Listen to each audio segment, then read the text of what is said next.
Hello friends, how are you? Today we start our new chapter, chapter number 3, current electricity. In the electrostatics, you already learning about the chapter number 1 and chapter number 2. Chapter number 1 and chapter number 2 both are the electrostatics chapter. In this chapter, there is no charge have been defined in particular motion. All the charges are defined in static condition. But right now, third and fourth chapter, it is defined as the electrodynamics. It is the electrodynamics chapter. What is the meaning of dynamics? Dynamics means motion. First two chapter, no chart defines the motion. Right now, these two chapter, we have to define particular motion with respect to time of any charges. હવેના ચેપ્ટરમાં છે ને ચાર્જની motion આવશે. Electrons define some of the motion. At that time what? This motion we have to consider with respect to time. What is the direction?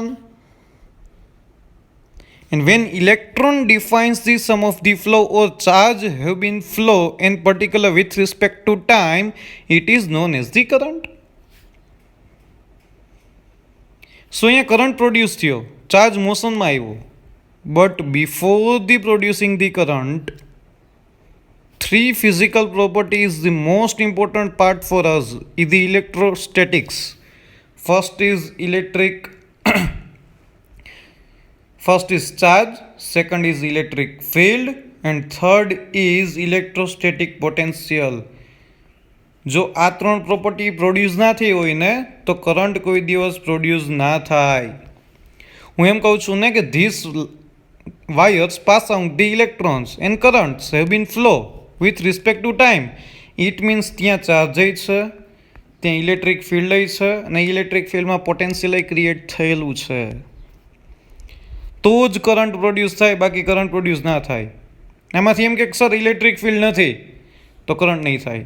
આ ત્રણ already જો produce થયેલા હોય ને તો જ કરંટ પ્રોડ્યુસ થાય, બાકી ના થાય. આટલી વસ્તુ તમારા માઇન્ડમાં છે ને બેસાડી દેજો. હું એમ કહું ને here current have been flow in particular 2 seconds, 3 seconds, 4 seconds. That means charge, field and potential. These three physical property already produced, after then current have been produced. આ વસ્તુ તમારા માઇન્ડમાં છે ને સતત ને સતત રહેવી જોઈએ. Is the current electricity. Current electricity. It means electron defines some of the motion with respect to time. This physical property we have to define current. So here in the introduction, all charges were free to bound, many of the charges, and such current occurs in neutrally in many situations. Lightning is one of the phenomena you know very well. But in everyday life we see many devices where charges flow in steady manner. તમારું જે house છે ને એના બાજુમાં કોઈ પણ wires જોઈ લ્યો ને, બધામાંથી કંઈક કરંટ ફ્લો થાય છે with a steady manner with respect to time. એમાં કંઈ ચેન્જ જ નથી થતું. જો ચેન્જ થતું હોય ને તો તમારા બધા ઇક્વિપમેન્ટ ઉડી જાય. ઘણી વખત ખબર છે વોલ્ટેજ હાઈ અને વોલ્ટેજ લો થઈ જાય તો આપણે એમ કહીએ કે બલ્બ છે એ ઉડી ગયો. હિન્દી ગુજરાતી તમે કહો છો બલ્બ ઉડી ગયો તો શું થયું? વોલ્ટેજ વધ્યો, કરંટ વધ્યો, ઉડી ગયો. All these wires current have been defined in steady manner, like water flowing smoothly in the river. એની જેમ કરંટ સ્મૂથલી છે ને પાસ આઉટ થાય છે. So here we have to study about the basics law concerning steady electric current. અહીંયા છે ને આપણે steady electric કરંટનું ડિસ્કશન કરવાના છીએ. It means with respect to time current is not changed in the particular conducting wire. એના laws, how it will be produced, which of the manner, MCQ, sums, theory. આ બધી વસ્તુ જોવાની છે, પણ સ્ટેડી કન્ડિશનની અંદર. Here in the wire steady current have been passed out. What is the meaning of steady current? With respect to time એ વાયરની અંદર જે કરંટ પાસ આઉટ થાય છે ને એની વેલ્યુ ચેન્જ નથી થતી. It is constant. એની જ વાત કરવાની છે. Done. So here right now we have to define what is electric current. So electric current defines, imagine a small area held normal to the direction of flow charges. કોઈ પણ area define કરો, આના cross સેક્શનને normal પરપેન્ડિક્યુલરલી charge કંઈક flow થાય છે, both positive and negative. પહેલાંની કન્સિડરેશનમાં પહેલાં એ લોકો એવું સમજતા કે both charge have been define flow positive as well as negative. પછી ખબર પડી સાલી કે અહીંયા છે ને પોઝિટિવ ચાર્જ મોશન જ નથી કરતો, નેગેટિવ ચાર્જ જ મોશન કરે છે. પહેલાંથી ટોટલ ચાર્જ કેટલા લેતા ખબર છે? ક્યુ પ્લસ, આવી રીતના લેતા, ક્યુ પ્લસ ક્યુ માઇનસ. આ બેનું સમેશન છે ને એ કોઈ એક કન્ડક્ટિંગ વાયરમાંથી પાસ આઉટ થાય છે. પછી ખબર પડી કે એવું નથી હોતું. Only electrons have been define motion in the particular conducting wire. Done. So due to this charges current have been flow. હવે આ ચાર્જીસને લીધે જ છે ને કરંટ ફ્લો થાય છે. This steady current also પ્રપોઝનલ with the time. કારણ કે ટાઈમને છે, પેલા ક્યુને પ્રપોઝનલ છે, વિથ રિસ્પેક્ટ ટુ ટાઈમને કંઈક પ્રપોઝનલ છે. સો that's Y current of any cross section area pass out the charges normal to the cross section area. આ ચાર્જીસ છે ને નોર્મલ છે. Normal means perpendicular. Perpendicular charges have been flow from this particular area with respect to time. That means current is known as the I is equal to Q upon T. I is equal to Q upon T. This formula you already studied in the 10th standard. Very basic formula of the current. Any cross section area charges are normally pass out with respect to time T. So in this area current have been defined I is equal to Q upon T. Simple. Done. But currents are not always steady and hence more generally ઘણી વખત current steady ના હોય. So more generally we are define the current as follows. કંઈક આ રીતના તમે define કરો છો. Let delta Q be the net charge. Net charge be ખબર પડે ને, અહીંથી ઓલરેડી કરંટ ફ્લો થતો તો પર્ટિક્યુલર ટાઈમમાં પહેલાં અહીંથી 10 કુલમ ચાર્જ પાસ આઉટ થયો, પછી 5 કુલમ ચાર્જ પાસ આઉટ થયો. So net charge 10 minus 5, it is 5. flowing across a cross section of conductor during the time interval delta t. Delta t also defines t2 minus t1 in between 5 second, 3 second to 5 second. Which of the charge have been, which amount of charge have been flow? So 5 minus 3. So net time is 2 second. Confirm. So here delta q is the net charge flowing across a cross section of a conductor during the time interval delta t. So that's why I is equation is delta q upon delta t. કંઈક ફ્લોમાં change થાય છે ચાર્જના, ટાઈમમાં change થાય છે. Time તો always continuously આગળ વધતો જ હોય. જો current it means charge have been different, so that's why you have to consider the net charge in particular time. So equation becomes I is equal to delta q upon delta t. When this formula, in this formula delta t, limit delta t tends to 0, so this equation converted into differentiation. You know very well, તમને ખબર છે v is equal to delta x upon delta t velocity. So when delta t tends to 0, so v is equal to, we have to write down dx by dt. But in the maths કોઈ પણ formula limit define થાય ને particularly, પછી જે denominator, it means ડિનોમિનેટરને limit define થાય ત્યારે તે ઇક્વેશન છે ને ડિફરન્સિએશનમાં કન્વર્ટ થાય. Small amount of time, that means small amount of charge have been passed out. At that time current I is equal to dq by dt. Limit delta t tends to 0, it means time is not 0 but near about to 0. એનો meaning જ limit થાય ને. આ વસ્તુ તમારા માઇન્ડમાં રાખજો, આ વસ્તુ ભૂલાય નહીં. સો your general equation of the I is equal to delta q upon delta t when you have to consider the time approximately near about to 0. So this equation define in terms of differentiation I is equal to dq by dt. આ MCQ માં use કરવાના છીએ, આ તો direct use કરવાના છીએ. So SI unit of the current is ampere, you know very well, and sign is capital A. Ampere sign is capital A. Simple. Confirm this formula. This formula and SI unit ampere is A1, M0, L0, T0 and A1 MLT equation. Confirm. Doubt. What is the electric current? Current is defined particularly any cross section area. Charges have been passed out normal to the cross section, in particular with respect to time. At that time current becomes I is equal to delta Q upon delta T. When limit delta T tends to 0, at that time I is equal to also define dQ by dt. Confirm. Doubt આમાં કોઈને? Nothing doubt. So right now we have to define particularly how current, in which situation current have been defined. Electric currents in conductors. આપણી પાસે છે ને conductors and insulators. We have to divide it in the two parts. Every object. Conductor means એમાંથી current flow થાય. Insulator means એમાંથી current flow ના થાય. But how conductor flow the electrons? Electrons ક્યાંથી આવ્યા એની પાસે? કઈ રીતે? બધા ઇલેક્ટ્રોન્સ કંડક્ટરના ફ્લો કરે? નો, એવું તો નહીં થાય. ડન. બલ્ક મેટર છે ને આપણી પાસે, હું અહીંયા સમજાવી દઉં છું આ વસ્તુ, એટલે આ વસ્તુ તમારા માઇન્ડમાં રાખજો. આમાંથી કાંઈ આજે હોમવર્કમાં ચેપ્ટર નંબર 3માંથી કંઈ કરવાનું જ નથી. હું સમજાવું છું એ સમજી લ્યો, બાકી પૂરું. કન્ફર્મ? હોમવર્ક કંઈ છે જ નહીં, આ કંઈ લખવાનું નથી, આ સમજવાનું છે ને એક વખત રીડ કરી લેજો બધું લાઇન ટુ લાઇન. ઓહમ્સ લોથી બધું લખવાનું છે. ડન. અત્યારે હોમવર્કમાં ચેપ્ટર નંબર 3માં આજના લેક્ચરમાં કાંઈ નથી, ચેપ્ટર નંબર 2ના જે 4 સમ હતા ને એ જ કરવાના છે.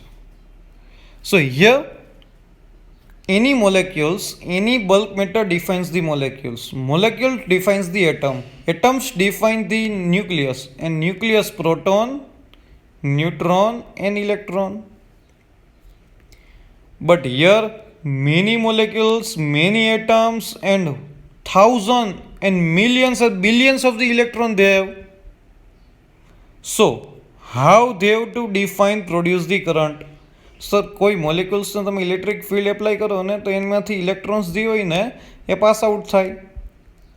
It means in this material generally are the called is conductor. એને જ કંડક્ટર કહેવાય. When electric field is applied in other material noted by metals, some of the electrons are practically free to move with a bulk material. જો એક વસ્તુ યાદ રાખજો, ભૂલાય નહીં, હું અહીંથી જે કહું છું ને ખાસ ધ્યાન રાખો અહીંયા. ફોર એક્ઝામ્પલ કોઈ એક મેટર છે, એની કોઈ એક એટમ છે, કોઈ એક એટમની અરાઉન્ડ ન્યુક્લિયસ હોય, ન્યુક્લિયસની અરાઉન્ડ ઇલેક્ટ્રોન છે રોટેટ થતું હોય. દે આર મેની ઓર્બિટ્સ, હા કે ના? બટ થાય શું ખબર છે? આ મેની ઓર્બિટ્સમાંથી જે આઉટર ઓર્બિટમાં ઇલેક્ટ્રોન્સ હોય ને એ વીક ફોર્સથી બાઉન્ડ હોય, ન્યુક્લિયસના વીક ફોર્સથી બાઉન્ડ હોય. એટલે રૂમ ટેમ્પરેચર છે ને આ ઇલેક્ટ્રોન છે ને ફ્રી થઈ જાય. એટલે room temperature we have to define some of the heat energy. This electron leave this atom. This electron is known as the free electrons of the conductor of any metal.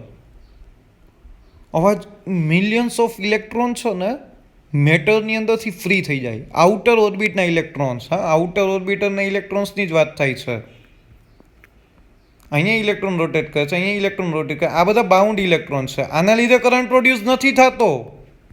સમજો હું શું કહેવા માગું છું. એ basic theory છે, એટલે બધું discussion કરવાનું ટેક્સ્ટ બુક વાળાએ ઘણું બધું ડિસ્કશન કર્યું છે. હું સમજાવું છું ને સમજી લ્યો, એમને મગજમાં ઘૂસી જશે આ શું છે એકચ્યુઅલી.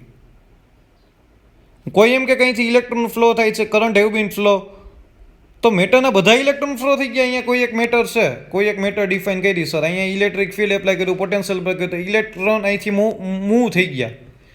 ઇલેક્ટ્રોન મોશનમાં આવ્યો, ઇટ મીન્સ અહીંયા કરંટ પાસ આઉટ થયો. ક્યાં ઇલેક્ટ્રોન મોશનમાં આવ્યા? It is the most important question for us. Which electrons defines the motion? એ તો ખબર નથી સર. શું ઇલેક્ટ્રોન ઓલા એટમ્સની અંદર જેટલા ઇલેક્ટ્રોન્સ હતા, જે આ બધા બાઉન્ડ ઇલેક્ટ્રોન્સ આવી રીતના આ બધા ઇલેક્ટ્રોન અહીંયા હતા ઓર્બિટના, એ બધા મોશનમાં આવી ગયા? નો. ક્યાં ઇલેક્ટ્રોન જે આઉટર ઓર્બિટમાં હતા ને એ થર્મલ એનર્જીના લીધે છે ને, ડ્યુ ટુ ધી હીટ એનર્જીને લીધે એ લીવ થયા. ઘણા બધા એટમ હોય કે ના હોય, એમાંથી જે આઉટર ઓર્બિટ્સના જે ઇલેક્ટ્રોન્સ હતા ને એ લીવ થયા. ને એ electron it is known as the free electrons of the matter. એમાં તમે પોટેન્શિયલ ડિફાઇન કર્યું મેટરને, એને તમે ઇલેક્ટ્રિક ફિલ્ડ ડિફાઇન કર્યું. This free electrons define the particular direction motion and this is known as the current of any conductor. એને તમે છે ને કરંટ કહો છો. ઇલેક્ટ્રોન પર્ટિક્યુલર ડાયરેક્શનની અંદર જતો હોય ને એને જ તમે કરંટ કહેવાય. ઇલેક્ટ્રોન જો રેન્ડમલી મોશન કરતો હોય ને તો કરંટ ના કહેવાય. ઇલેક્ટ્રોન રેન્ડમલી મોશન કરે, આમાં જે લખેલું છે ને એ જ હું બધું બોલું છું, સમજો, પણ સાવ ઇઝી લેંગ્વેજમાં ડિફાઇન કરું છું. For example, here is the any metal, one of the nucleus we have to define, and this electron have been free.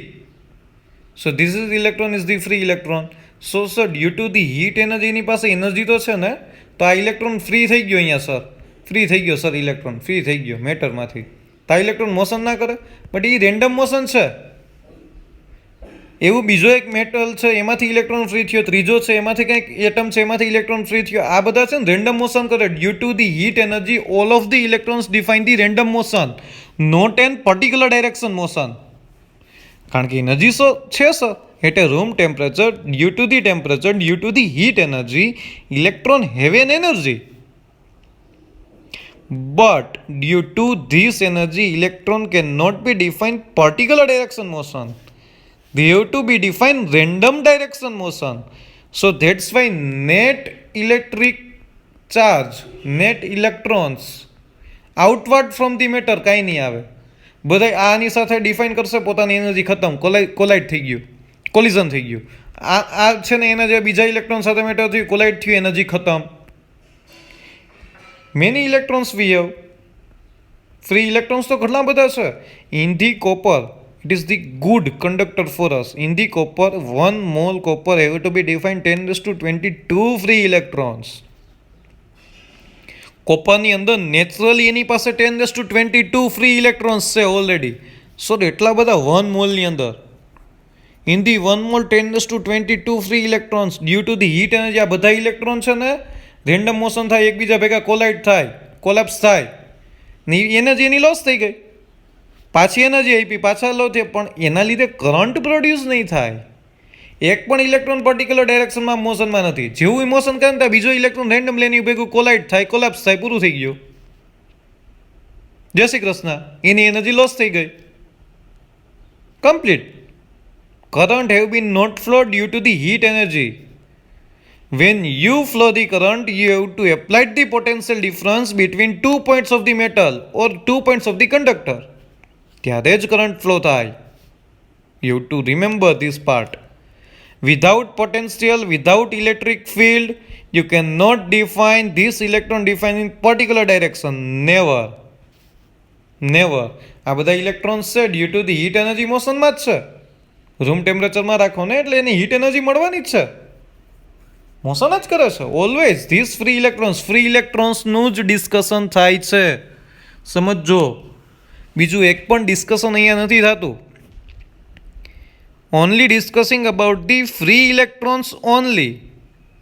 એના લીધે જ કરંટ ફ્લો થાય. ઓલા બાઉન્ડ ઇલેક્ટ્રોન જે છે ને નિયર અબાઉટ ધ ન્યુક્લિયસ હતા, એ તો બધા એમનેમ છે, બાઉન્ડ જ છે, એની વાત કરતા જ નથી આપણે. આપણે તો જે આઉટર ઓર્બિટમાંથી જે ઇલેક્ટ્રોન લીવ થઈ ગયો ને at a room temperature or the heat energy, એ ઇલેક્ટ્રોન ફ્રી ઇલેક્ટ્રોન બન્યો ને એના લીધે જ કરંટ પ્રોડ્યુસ થાય છે. હજી કરંટ પ્રોડ્યુસ નથી કર્યો આપણે, હજી હીટ એનર્જી સુધી જ વાત પહોંચાડી છે. Due to the heat energy, this electron defines randomly motion. So net motion or net current of this system is equal to 0. Current means what? This electron defines the motion but not a random motion, in a particular direction motion. Collapse ના થવા જોઈએ, કોલાઇડ ના થવા જોઈએ, તો એ current નહીં define થાય. આ શું તમારા માઇન્ડમાં રાખજો, ભૂલાય નહીં. તો અહીંયા તમને છે ને એ જ સમજાવે છે, positive negative charge. But here તો we have to discussion about focus only solid conduct, so that the current is carried by the negatively charge electrons in the background of fixed positive ions. Consider the first case, no electric field present. Electric field કાંઈ છે જ નહીં. The electrons will moving due to the thermal motion during the each collide with the fixed ions. મેં તમને કીધું ને collide થશે. So electron colliding with an ions emerge with the same speed as before the collision. However, the direction of its velocity after the collision is completely random. મેં તમને કીધું ને, ion સાથે ફિક્સમાં આયન સાથે થાય, ઇન બિટવીન ટુ ઇલેક્ટ્રોન્સ થાય. આ બધાની મોશન કેવી છે? Completely random. At a given time there is no preferential direction of the velocities of the electron. કાંઈ પર્ટિક્યુલર ડાયરેક્શન છે જ નહીં, પર્ટિક્યુલર ડાયરેક્શનની વેલોસિટી છે જ નહીં. So thus on an average the number of electron traveling in any direction will be equal to the number of electrons traveling to the opposite direction. જેટલા electron આમ મોશનમાં છે એટલા જ ઇલેક્ટ્રોન આમ મોશનમાં આવશે. રેન્ડમ છે તો આ બેના લીધે કેવું થઈ ગયું? ઝીરો થઈ ગયું. So there will be no electric current. તો એને લીધે કોઈ ઇલેક્ટ્રિક કરંટ છે જ નહીં. These electrons collide with the ions and internal collision. So that's why its motion is random.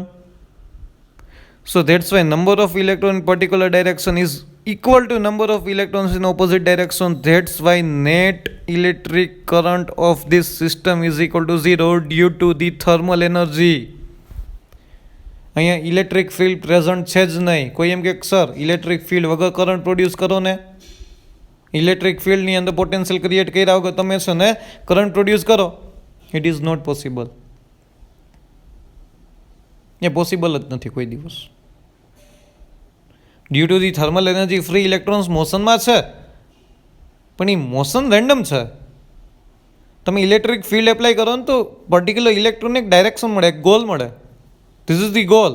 In this direction I have to define motion. Confirm? Doubt આમાં કોઈને? સો that's why here current have been produce. એટલે જ current produce થાય છે. સો here મારી પાસે કોઈ એક સિલિન્ડર છે. I have to define two faces of this cylinder. I have to define plus Q charge and minus Q charge. So electric field અહીંયા પ્રોડ્યુસ થયું કે ના થયું? ઇલેક્ટ્રિક ફિલ્ડની ડાયરેક્શન શું હોય? Plus Q to minus Q electric field direction. Yes sir. તો હવે જોજો, પ્લસ કોઈ દી મોશનમાં આવે? ના આવે સર. માઇનસ મોશનમાં આવે ને sir? It is free. So that's Y plus કોને એટ્રેક્ટ કરે? માઇનસને. તો અહીંયા છે ને આ ડાયરેક્શનની અંદર કરંટ ફ્લો થાય. This electron defines the motion in this direction. આ ડાયરેક્શનમાં ઇલેક્ટ્રોન ફ્લો થયા, પ્લસ માઇનસ બે ભેગા થઈને ન્યુટ્રલ થઈ જાય કે ના થઈ જાય? યસ સર, ન્યુટ્રલ થઈ જાય. તો જ્યાં સુધી આ પ્લેટ ન્યુટ્રલ નહીં થઈ જાય ને ત્યાં સુધી અહીંથી ઇલેક્ટ્રોન આવ્યા જ રાખશે in particular direction. This is known as the current. This is known as the current. I have a cylinder. One phase is we have to put down plus charge. Second phase is we have to put down minus charges. So electric field have been produced, plus to minus. Due to this electric field, electron have been moved to one phase to another phase of the attractive force of the plus. આના લીધે જે attractive force define થયું ને એના લીધે અહીંથી electron move થયા in particular direction. Not an random motion define that. એ રેન્ડમ મોશન છે જ નહીં. અહીં ઇલેક્ટ્રોનને ખબર છે મારે આમ નથી જવાનું, મારે આમ નથી જવાનું, આમ નથી જવાનું, ત્રણ ક્યાંય નથી જવાનું. I you define motion in particular straight line. Right? Confirm? Particularly straight line motion we have to define. So that's why here plus charge attractive force electron have been defined in particular direction. It is known as the current. અહીંથી electron ક્યાં સુધી flow થશે? Sir આ plus minus ભેગા થઈ neutral થઈ જશે. અહીંયા બીજો આવ્યો પ્લસ માઇનસ ન્યુટ્રલ. તો અહીંયા પ્લસ ચાર્જ જેવા પૂરા થઈ જશે ને એટલે અહીંથી ઇલેક્ટ્રોન છે એટ્રેક્ટિવ ફોર્સ નહીં ડિફાઇન થાય, પછી ઇલેક્ટ્રોન સ્ટોપ થઈ જશે. ઇલેક્ટ્રિક ફિલ્ડ પ્રોડ્યુસ થાય ને તો કરંટ પ્રોડ્યુસ થાય. In the electric field, current have been produced. Without electric field, you cannot define the any situation. Have been defined, current have been flow. Without electric field, current કોઈ દિવસ flow થાય જ નહીં. Here is the particular direction electric field. After that, in this direction of the electric field, this electron attract to this phase or to this plate. ક્યાં સુધી પ્લેટમાં થશે? જ્યાં સુધી આ પ્લેટ ન્યુટ્રલ નહીં થાય ને ત્યાં સુધી ઇલેક્ટ્રિક ફિલ્ડ પ્રોડ્યુસ છે. જેવું અહીંથી પ્લસ માઇનસ થઈને અહીંયા ન્યુટ્રલ થઈ ગઈ આ પ્લેટ, પછી અહીંથી ઇલેક્ટ્રોન આ બાજુ મોશનમાં, કારણ કે સર અહીંયા પ્લસ અને માઇનસ ભેગા થઈને ન્યુટ્રલ થઈ ગઈ, ટોટલ ચાર્જ ઝીરો થઈ ગયો. પહેલાં આની પાસે પ્લસ ક્યુ ચાર્જ હતો ને એની પાસે, પ્લસ માઇનસ અહીંથી ઇલેક્ટ્રોન આવતા ગયા, આ પ્લેટને ન્યુટ્રલ બનાવતા ગયા, અહીંથી આવતા ગયા, ન્યુટ્રલ બનાવતા ગયા. સો that's Y total electric field is zero on this plate. Confirm? Doubt આમાં કોઈને નથી ને? Doubt total 0. હવે અહીંથી ઇલેક્ટ્રોન નહીં આવે. જેવું આ પ્લેટ ન્યુટ્રલ થઈને આ ચાર્જ નીકળી ગયો એટલે અહીંથી ઇલેક્ટ્રિક ફિલ્ડ જ પ્રોડ્યુસ નહીં થાય. આ ન્યુટ્રલ થઈ ગયું. અહીંથી ઇલેક્ટ્રોન અહીંયા આવશે? નહીં આવે. ઇલેક્ટ્રિક ફિલ્ડ છે જ નહીં સર. તો વિધાઉટ ઇલેક્ટ્રિક ફિલ્ડ ઇલેક્ટ્રોન ક્યાંથી આવે? This is known as the current. આને જ તમે છે ને કરંટ બોલો છો. એ બધી વસ્તુ અહીંયા લખેલી છે. કન્ફર્મ? ડાઉટ આમાં કોઈને નથી ને ડાઉટ?